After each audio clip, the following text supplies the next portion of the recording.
Vamos então ver aqui um exemplo de análise das anomalias introduzidas por uma desnormalização.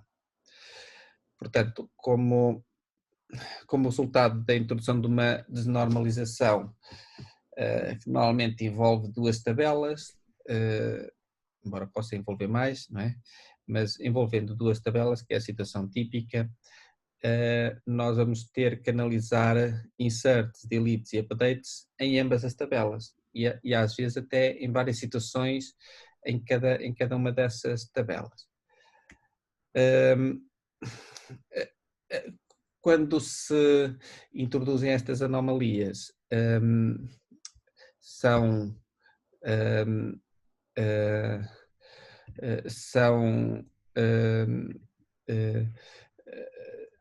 é necessário escrever código que evite que haja introdução de erros ou que haja introdução de problemas que afetem a integridade da base de dados.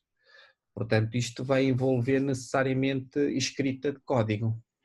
Este código pode ser código na própria camada de base de dados, com procedimentos ou funções ou triggers da base de dados.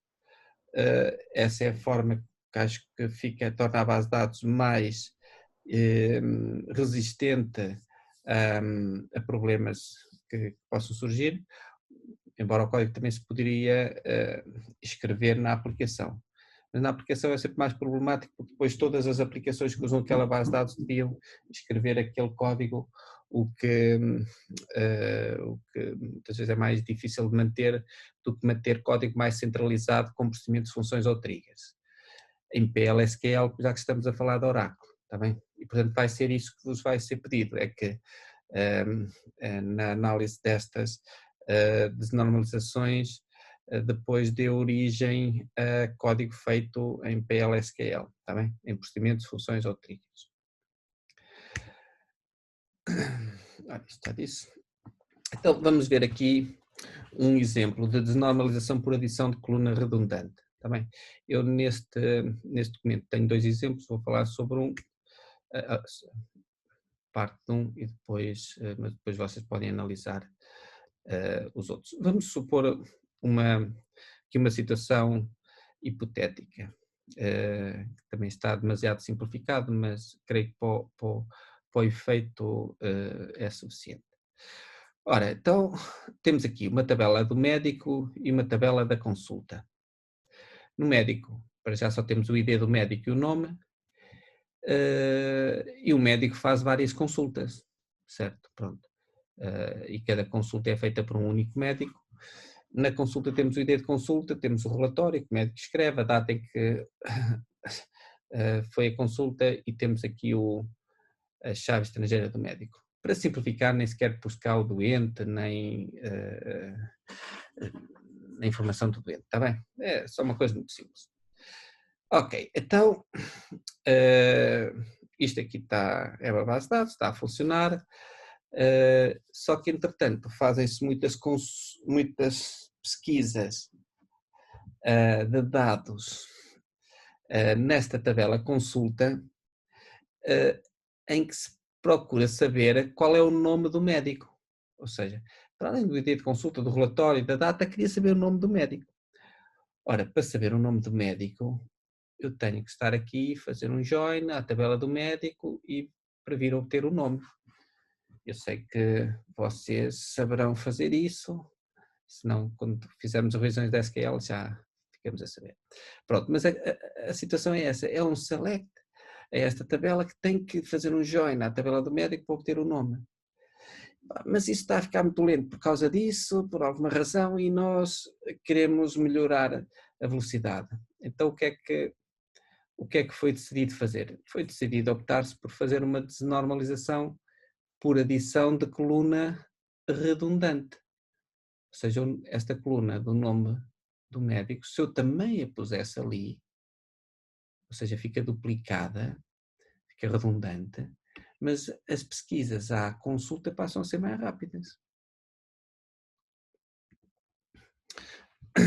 Vejam cá. Ok, então foi feita esta desnormalização e adicionou-se esta coluna que é redundante, que é do nome do médico. Agora, quando é feito queries, quando são feitas queries à tabela da consulta, já não tenho que envolver a tabela do médico.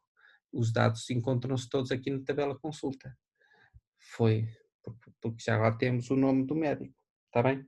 Certamente todos concordam comigo que agora as consultas, as pesquisas a esta tabela, consulta, passam a ser mais rápidas. Pronto, mas já vimos que quando estamos a desnormalizar, nós não introduzimos só vantagens, também temos desvantagens. E essas desvantagens vão acontecer quando nós vamos fazer inserts, deletes ou updates na tabela do médico, inserts, deletes ou updates na tabela consulta. Pronto. E então é precisamente isso que devemos analisar.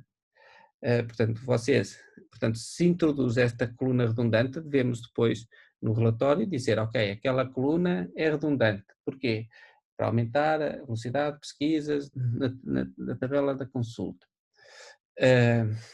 Análise das anomalias. Pronto, então vamos ver o que é que pode acontecer nas situações de escrita na base de dados. Está bem? E pronto, eu posso fazer aqui agora convosco aqui uma análise, nem vou ser exaustiva, mas sobre esta situação, alguns exemplos. Então, começo logo por aqui. Vamos supor que eu vou fazer aqui um insert na tabela do médico. O que é um insert na tabela do médico? Nesta clínica foi admitido mais um médico, certo? Então, se foi admitido mais um médico, quer dizer que vou passar a ter mais um registro de um médico. É o que faz o insert na tabela do médico. E, portanto, eu iria escrever, ok, primeira situação, insert na tabela do médico. Agora, será que esse insert afeta a base de dados? Por estar esta coluna redundante? Vai afetar a integridade da base de dados? O que é que vocês acham? Sim ou que não? Ok, muito bem. Não, não afeta. Este médico novo ainda não tem consulta nenhuma, portanto, só pelo facto de inserir não tem que ter mais nenhum cuidado, está bem? E, portanto, o insert na tabela do médico não tem problemas, está resolvido por natureza, está bem? Agora vamos ver aqui um insert na tabela consulta. Ora, um insert na tabela consulta significa que houve um médico que consultou mais um doente e escreveu um relatório. Ora, então vamos ver, será que tem ou não? Pronto, quando eu faço um insert na tabela consulta, tenho que arranjar aqui um ID, provavelmente isto derivado de uma sequência, tenho que escrever o relatório, pôr uma data e dizer qual é o ID do médico que fez a consulta. E no nome do médico, o que é que eu vou pôr? Esta aqui já afeta a insert na tabela consulta já afeta a minha a coluna redundante, ou a minha coluna redundante já afeta este insert.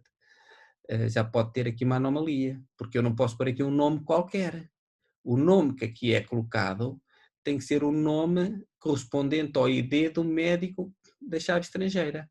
Ou seja, qual é o nome do médico? Quando eu faço um insert, eu tenho que ir à tabela do médico, ver qual é o nome mediante o ID que aqui tenho e depois colocar o nome médico, o mesmo nome.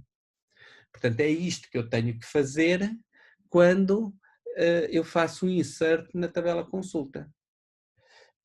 Ou seja, vocês no relatório têm que pôr essa análise. Ok, um insert está logo resolvido, um insert na consulta, no nome do médico tem que resultar de uma consulta, um select aqui à tabela do médico para obter o nome do médico. Está bem? Podemos ver outra situação. Há aqui uma situação que às vezes envolve várias possibilidades, é nos updates. Está bem? Normalmente o insert, ou estou a inserir uma coisa, no delete estou a apagar registros, querem ver o delete do médico. O delete do médico, se tiver consultas, nem deixa apagar, porque a chave estrangeira impede que seja apagado havendo consultas. Pelo menos por omissão. Se eu apago uma consulta, também não tenho problemas nenhuns de anomalias, porque apagando a consulta, já apaguei o nome do médico e, portanto, não tenho problemas. Bem,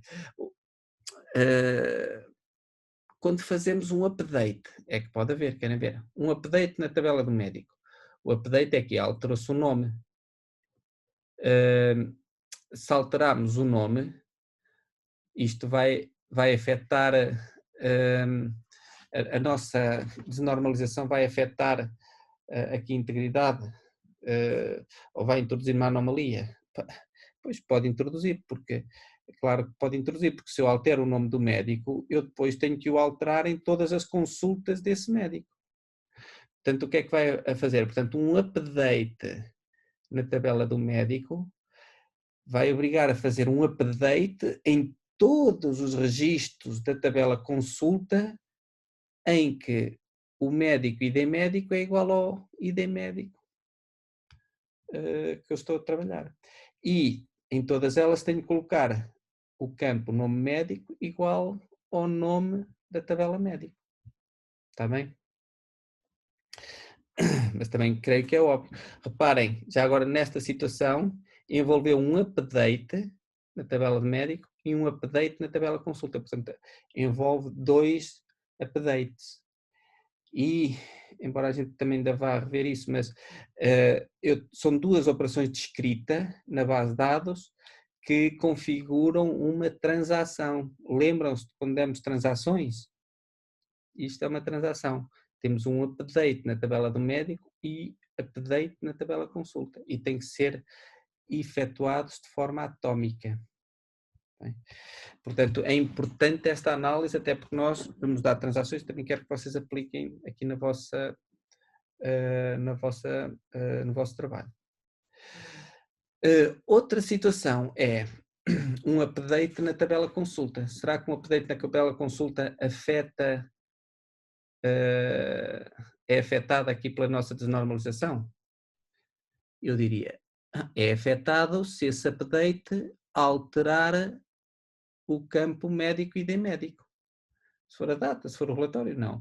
Agora, se alterar o campo médico e ID médico, em vez de ser o médico 321 passa a ser o médico 254, eu tenho que, alterando o médico e ID médico, eu tenho que ir à tabela do médico, ver qual é o nome e colocá-lo aqui.